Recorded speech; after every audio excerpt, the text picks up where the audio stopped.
This is an ABC color presentation.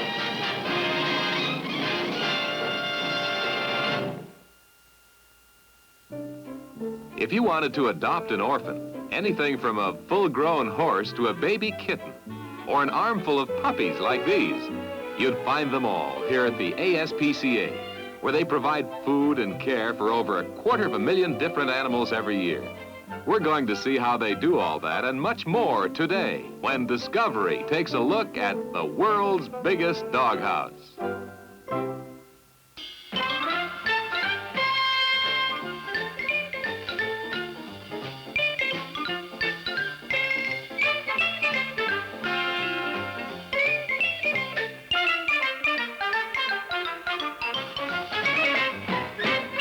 Discovery 67, the award-winning program for young people with Bill Owen. Brought to you by...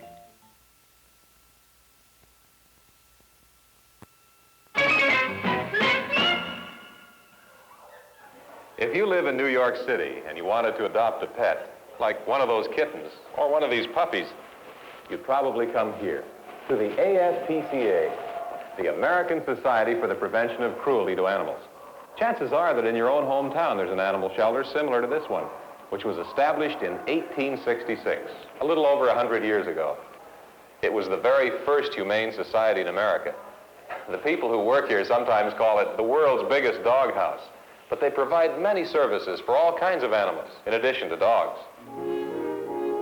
For instance, the ASPCA operates a complete modern hospital and clinic with animal ambulances and rescue service. The animal port at Kennedy Airport is equipped to handle any kind of animal traveling by air. There are obedience classes for training dogs and their owners. An education department with a miniature zoo where young people learn about animals. A traveling ARC that visits schools and playgrounds. Plus the regular humane work of the ASPCA, making sure that owners, dealers, and exhibitors are taking proper care of their animals and not neglecting or abusing them. Here in the New York City area, there are 9 ASPCA shelters where lost animals, mostly dogs and cats, are given a temporary foster home. They're given food, care, and medical treatment if needed, while waiting for their owners to claim them.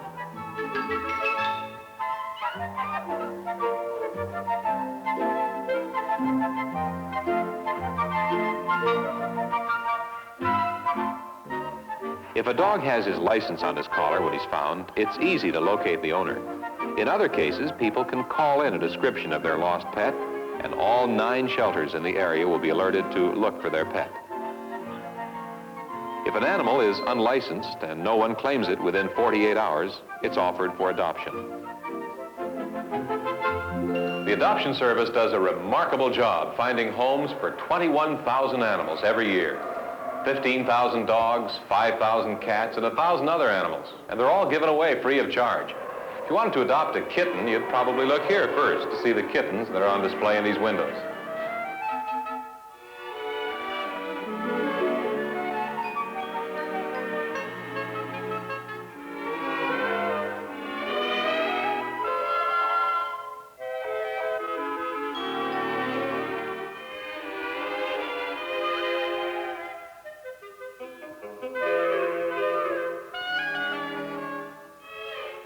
When you've chosen the one you want, you fill out the necessary papers.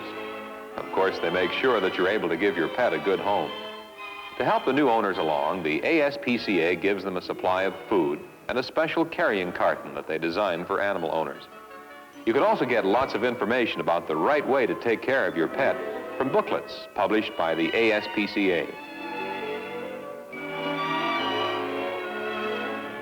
There isn't any charge for the adoption service, but if you're getting a dog, the law requires you to buy a license for him so that people will know who the owner is if he's ever lost.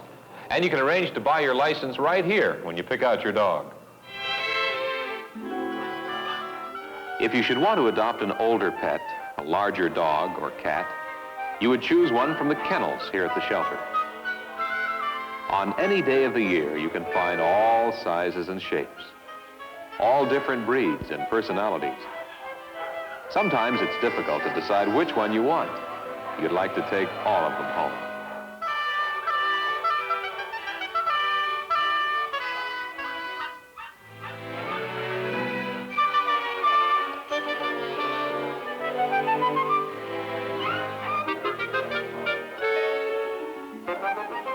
but usually you find one that's just perfect for you. In addition to the regular medical care while they're at the shelter, one of the 14 veterinarians will give each adopted animal a thorough examination, free of charge, before you take him home.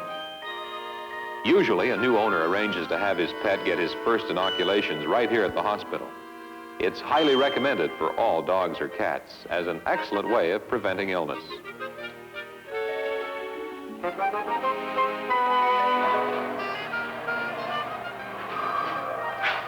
And if you want a special breed or a particular kind of animal, they have a special adoption service where your request is put on a list.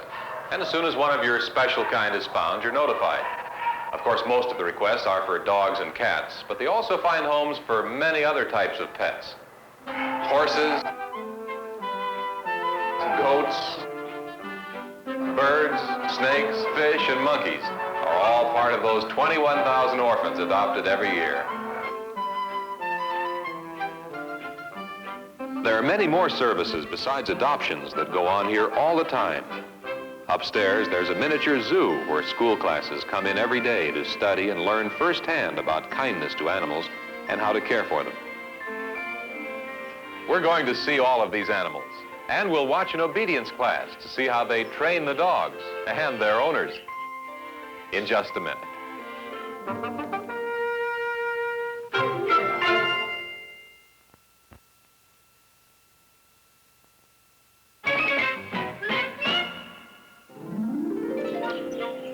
This is Miska, one of the animal members of the Education Department of the ASPCA. Every day, different classes from kindergarten to high school visit this miniature zoo. Instead of just being looked at, these animals can be picked up and handled because they're all tame. After school and on Saturdays, you'll find a group of these volunteers called junior members, aged 9 to 18, helping care for the animals, grooming them and feeding them, walking the dogs, and helping conduct tours of the shelter and hospital. Some of the junior members take turns lecturing visiting children on how to take care of their pets, and others help out in the office with clerical work and mail. Some of these animals are really a part of the staff by now. Many of them were donated by owners who couldn't keep them. Others were brought in as lost or as strays.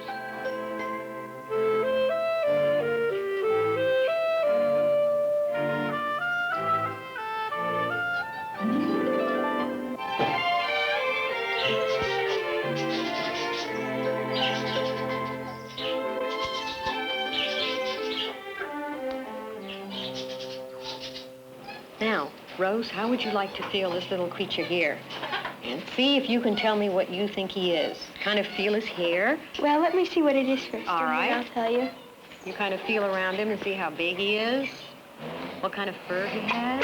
It feels like a guinea pig. Gesundheit. He's a guinea pig. Good for you. This is what we call a Peruvian. This part of the doghouse is always a busy place. Sometimes you can even find a group of blind children here, learning about animals by touching them. Honey, and see if you can feel him too. There he goes. This is a baby, and he was born right here in the ASPCA, and it's probable that we'll be giving him to some school children who want a nice pet of their own. Okay, now, how about you? There. Well, Isn't he a character? Well, how come he keeps putting His what? this thing down to the table? That's his nose. He's trying to sniff along. He's probably looking for some food. They're very greedy. But let me tell you. Okay. Let's get Brian in on this. Listen, there's no food for you. No. Oh, don't tell him that. He might stop behaving properly.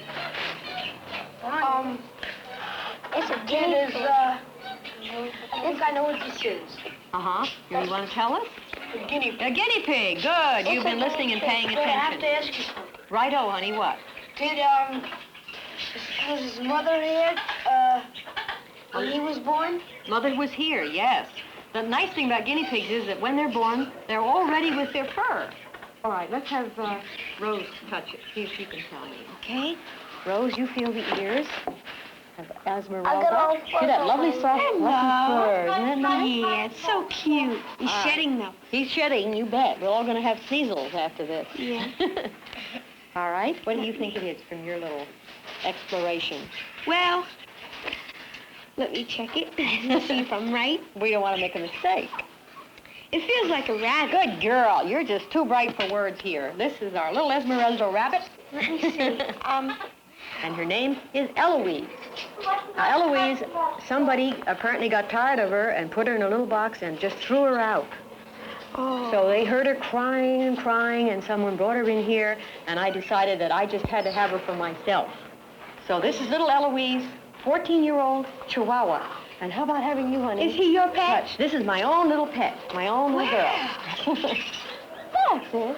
Isn't she sweet and friendly? And notice her little tongue is hanging out. If you feel very gently. Another important educational activity at the ASPCA is teaching animals to get along with people. In 1944, they began the first obedience training class for dogs in the United States.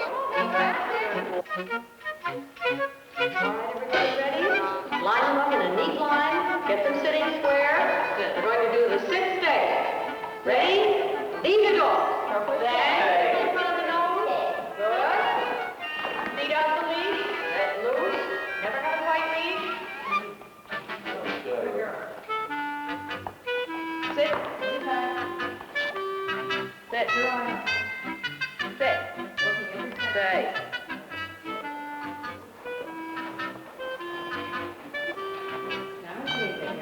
Good. Sit. Stay. Return to your dogs. Release to the left. Gather it up. Holding them in place if necessary. All right, when you're back in position, a little praise. Always very important. Good. All right, everybody ready for some healing? The dog's name, the word heel, and move out on your left foot. Ready? Forward. Snap and relax. Snap the leash and relax again. That's it. And hold. Stand, stand, stay. Yes, I see. Sit, sit. That's a good And boy. forward. Magoo, heel. The classes are held in different locations all over the city. They meet one evening a week for 8 weeks. There are classes for beginners and for advanced dog students, all conducted by professional trainers. The canine students should be at least 4 months old to be eligible, but no dog is too old to learn. The dogs are taught to heel, to come, lie down, stand, stay, and sit on voice command and hand signals. The owners are taught to handle their dogs with confidence.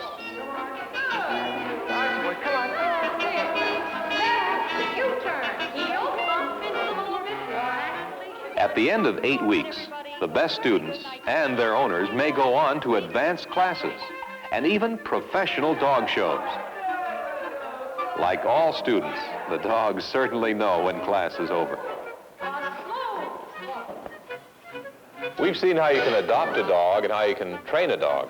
But how about sending a dog across the country or over the ocean, alone in an airplane?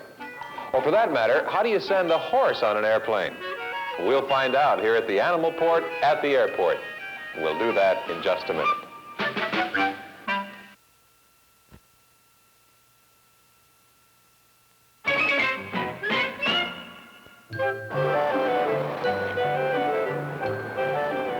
We're looking at the most unusual hotel in the Western Hemisphere. The Animal Port at New York's Kennedy International Airport. It's the first shelter in America designed exclusively for animal air travelers within the United States and overseas as well. 80% of all the animals that enter the United States arrive by air, so you can see why the Animal Port has a big guest list. Over 65,000 animals stop off here every year.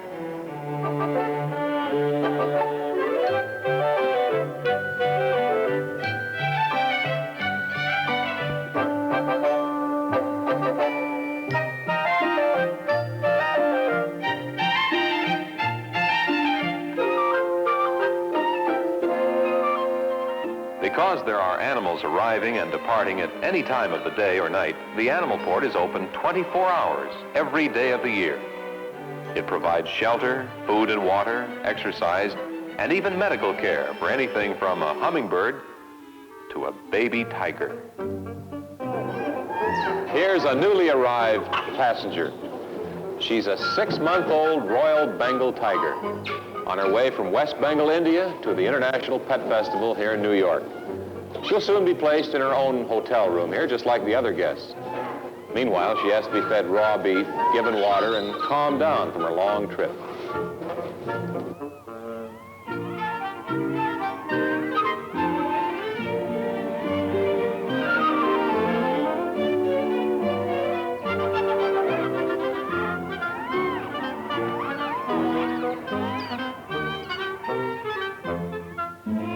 Each animal comes in a crate or cage with a destination tag and name marker. Some even have special instructions from the owners. On any average day here at the Animal Port, you'll find dozens of guest dogs.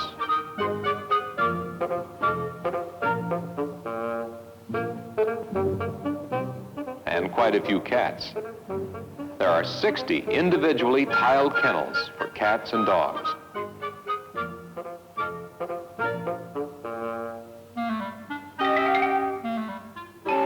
In addition, you're likely to find most any other kind of animal, such as a toucan, a boa constrictor, and even mice.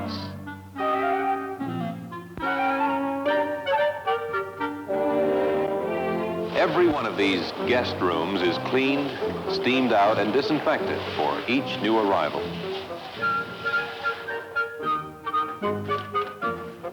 When an animal comes in from overseas, part of the Animal Port's job, for health reasons, is to make sure all of the food and litter in the animal's crate is carefully disposed of. And it can be pretty challenging trying to clean out a tiger's crate, or that of a couple of chimpanzees.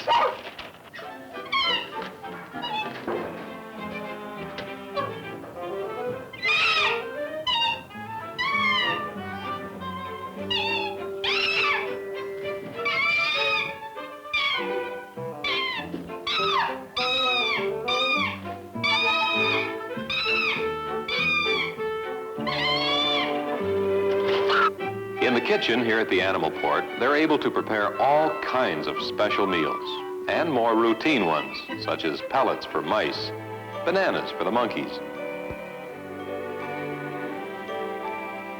and of course, carrots for the rabbits. They even have pets of their own here at the Animal Port, like Tom the cat. This is one cat that's used to getting along with all kinds of animals. Nothing surprises him anymore.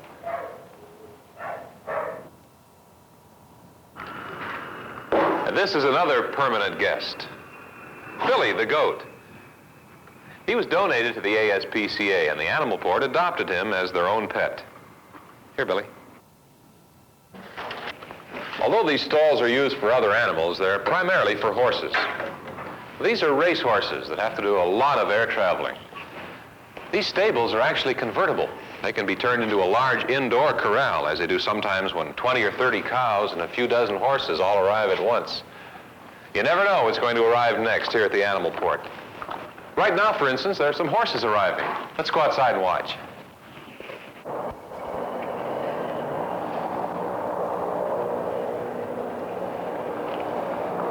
These are both race horses. The second one is being flown to Italy this afternoon. How do you get a horse onto an airplane? Well, here's how you do it. The horse transport van drives to the airplane loading area and stops alongside a specially designed ramp. The horse is led up the ramp into the airplane and placed in his own private stall, where he's fed and made comfortable for the 14-hour flight to Italy. This is quite a hotel. They even have a fully equipped veterinary clinic for first aid and medical care with a private veterinarian who's on call at all times.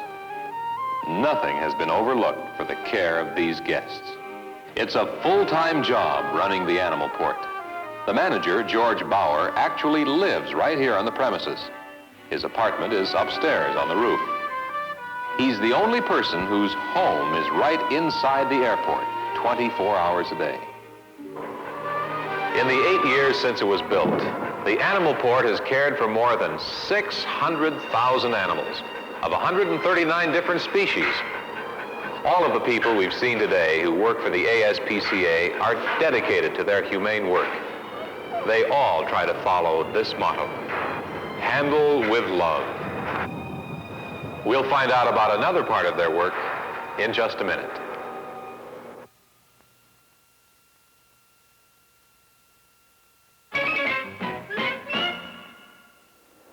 This is one of 30 ambulances operated by the ASPCA.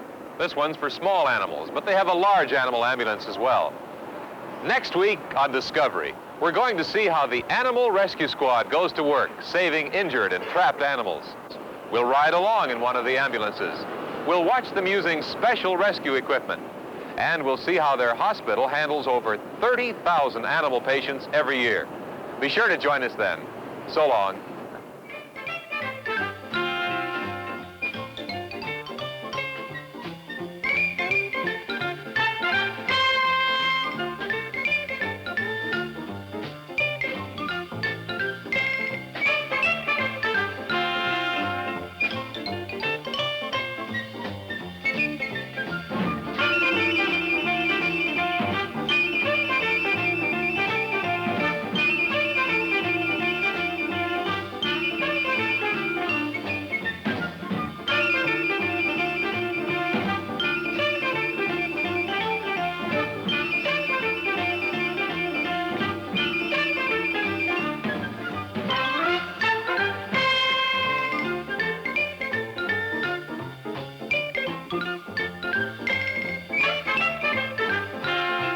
This has been a Jules Power production in association with ABC News and Public Affairs. Discovery 67 has been brought to you by